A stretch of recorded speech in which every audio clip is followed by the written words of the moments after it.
Hey, everyone, we've got a lot to talk about today because there's a major shift in the weather pattern coming to the United States, and it's going to bring some pretty wild conditions over the next several days. We're expecting multiple storm systems to develop along the southern tier of the country. And as we move into next week, there's even the potential for a significant storm that could bring severe weather and, yes, possibly even snow. In this video, I'm going to walk you through everything you need to know about the weather that's going to impact the U.S. over the next 7 to 10 days. We'll break down what's happening right now, what's coming this weekend, and what we're expecting next week, including the potential for a huge storm toward the end of the week. But before we get into the details, hit the subscribe button, like this video, and leave your thoughts in the comments. Thank you for your support. Let's start with what's going on across the country this morning.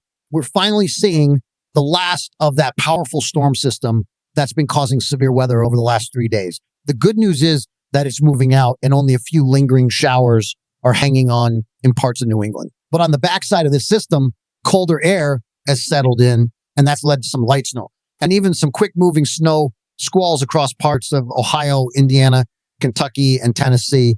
It's been a pretty active stretch of weather, but things are about to get even more interesting. As this storm system exits, we're going to see warmer air start building in across much of the country heading into the weekend. But don't get too comfortable, because right behind that warm up, we've got more storms lining up. By Saturday and Sunday, the southern plains are going to see a return of showers and thunderstorms, and there's even a chance for some isolated severe weather. What's really interesting about this system is that it could also bring some snow to parts of Oklahoma, Texas, and maybe even Kansas. It's not often you see that mix of severe weather and snow in the same region, but that just goes to show how dynamic this setup is.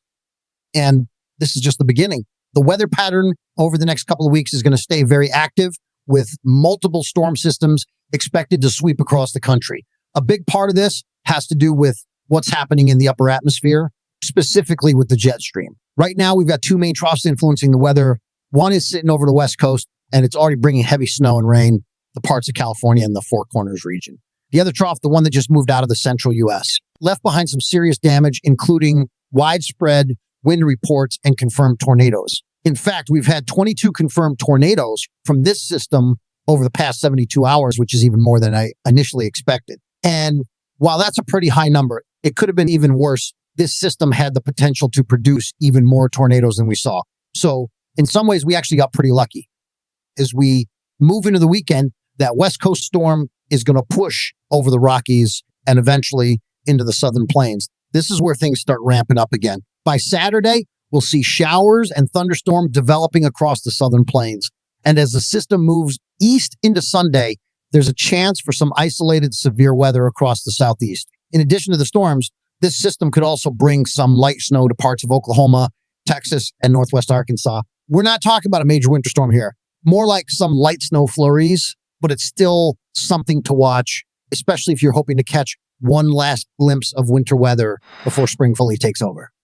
Once we get into next week, the weather calms down briefly. A large ridge is expected to build over the central U.S. on Monday and Tuesday, bringing drier conditions to the Great Plains and surrounding areas. But don't let that lull you into a false sense of security, because by the middle of the week, things start to heat up again. A new storm system is expected to move across the central plains on Wednesday and Thursday, bringing scattered showers, thunderstorms, and the potential for some severe weather. This one doesn't look like a blockbuster event right now, but it's still worth keeping an eye on, especially since even smaller systems like this can produce isolated pockets of strong storms.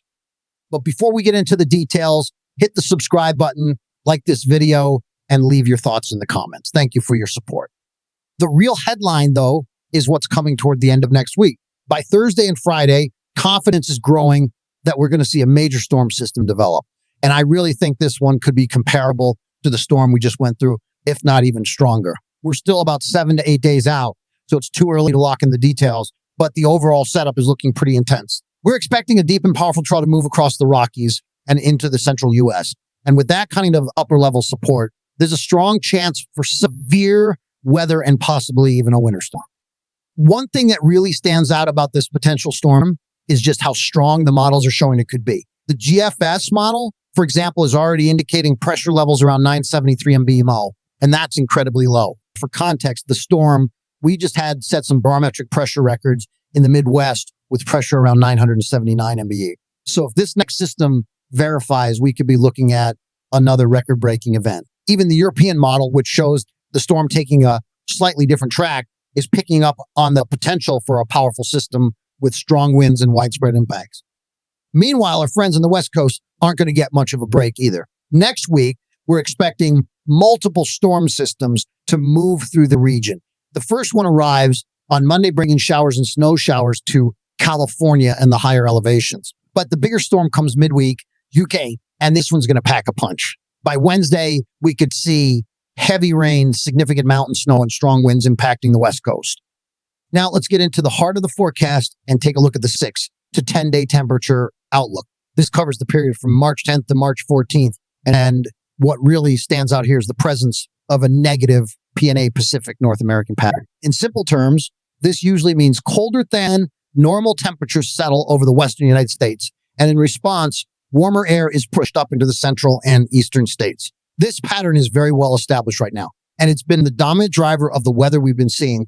If you remember earlier in the winter, we often had the opposite positive PNA, which kept the western states warmer and forced colder air into the central and eastern U.S. for almost the entire season. This kind of pattern really dictates the overall temperature distribution across the lower 48 states. And right now, the negative PNA setup is playing a big role in the warmer conditions expected in the east through mid-March. When we shift over to the precipitation outlook for the same period, we start to see the impact this warmer pattern is having on storm activity. Drier than normal trend is showing up for areas like Texas and Oklahoma, but further north and east, we see more favorable conditions for thunderstorms and possibly severe weather. The regions most likely to be affected include parts of the plains, the Midwest, the Ohio Valley, the Tennessee Valley, the deep south, and extending into the mid-Atlantic. While drier conditions in parts of the southern plains might limit storm development there, the areas just to the north and east of that look more primed for storm activity. Out west, the pattern brings significant precipitation, especially to states like California, Nevada, and Arizona, much more than what's typical for this time of year. Just looking at the long range 8 to 14-day outlook, which covers March 12th through March 18th. We see the negative PNA pattern holding strong.